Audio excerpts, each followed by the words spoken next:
Jembrana termasuk salah satu kabupaten dari kota Bali.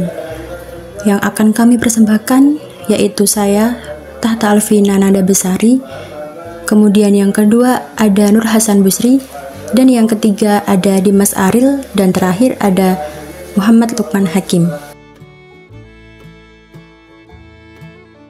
Kabupaten Jembrana adalah salah satu kabupaten di Provinsi Bali, terletak di bagian paling barat Pulau Bali. Ibu kotanya adalah Negara. Luas wilayah Jembrana sekitar 841,8 km dan merupakan pintu gerbang Bali dari arah barat atau melalui Pelabuhan Gilimanuk.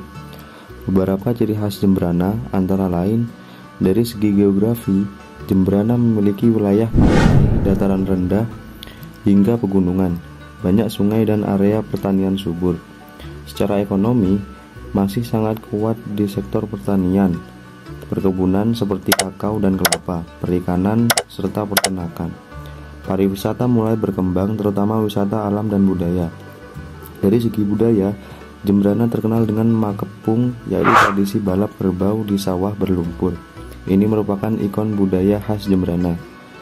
Dari segi masyarakat, kehidupan di Jembrana masyarakatnya cukup harmonis dengan budaya Bali yang kental, namun ada juga pengaruh budaya Jawa karena kedekatan geografis dengan Pulau Jawa. Dari segi transportasi, Jembrana jalur utama nasional atau Denpasar Gilimanuk melewati Jembrana, membuatnya strategis sebagai jalur logistik Bali sampai Jawa.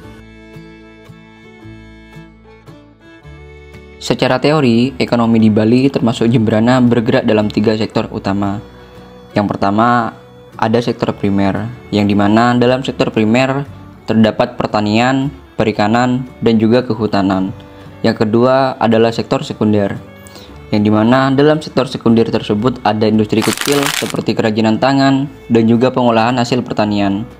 Dan yang terakhir ada sektor tersier, yang di dalamnya ada pariwisata, perdagangan, dan juga jasa.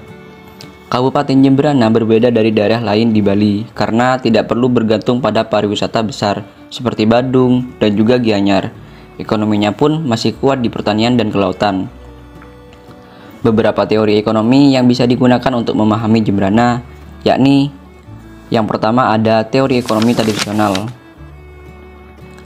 Ekonomi masyarakat Jembrana masih banyak yang berbasis subsisten, produksi untuk memenuhi kebutuhan sendiri, bukan untuk pasar luas.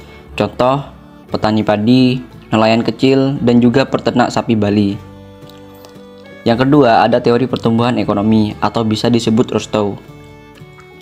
Menurut Rostow, ada tahapan pertumbuhan ekonomi tradisional menuju syarat lepas landas, kemudian lepas landas, dan menuju kedewasaan, dan yang terakhir konsumsi tinggi.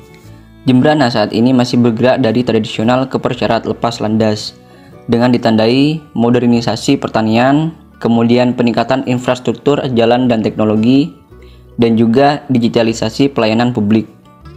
Dan yang ketiga, ada teori pembangunan berkelanjutan. Ekonomi Jembrana juga menganut prinsip pembangunan berkelanjutan, mengembangkan sektor pariwisata tanpa merusak alam.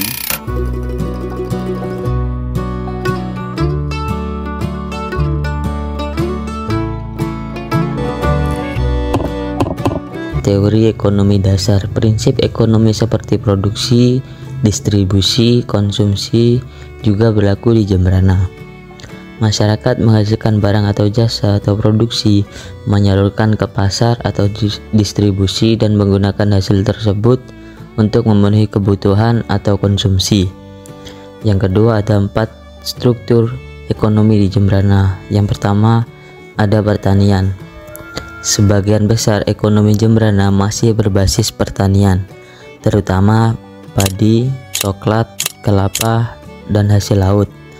Yang kedua, pariwisata. Jembrana mulai mengembangkan sektor pariwisata meskipun belum sebesar daerah lain di Bali, seperti Badung atau Gianyar. Yang ketiga, ada industri dan UMKM. Ada sektor kecil menengah yang berkembang seperti kerajinan tangan, pengelolaan makanan, dan industri rumah tangga. Yang keempat, jasa pendidikan dan kesehatan, dan administrasi pemerintah juga menjadi bagian dari ekonomi.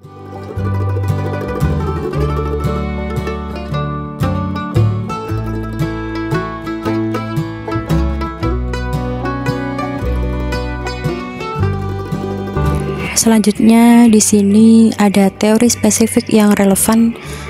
Di antaranya yang pertama yaitu teori pertumbuhan ekonomi.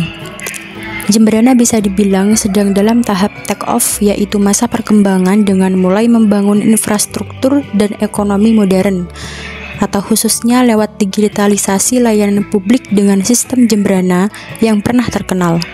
Yang kedua, teori ekonomi lokal. Berfokus pada pemanfaatan sumber daya lokal untuk meningkatkan kesejahteraan masyarakat setempat. Yang ketiga, teori ketergantungan, yaitu karena Jemberana tergantung pada Bali bagian selatan untuk sektor pariwisata besar, maka secara ekonominya ada hubungan pusat daerah yang kuat. Dan yang keempat, teori ekonomi sirkular, yang dimana mulai diterapkannya lewat upaya menjaga ekosistem alam Jemberana untuk mendukung pariwisata berbasis alam dan budaya. Dan yang terakhir yaitu kebijakan ekonomi di Jemberana. Pemerintah kabupaten mendukung pertanian berkelanjutan, pariwisata berbasis komunitas, dan pemberdayaan UMKM. Jemberana juga terkenal dengan program revolusi hijau, yaitu memodernisasi pertanian supaya lebih produktif.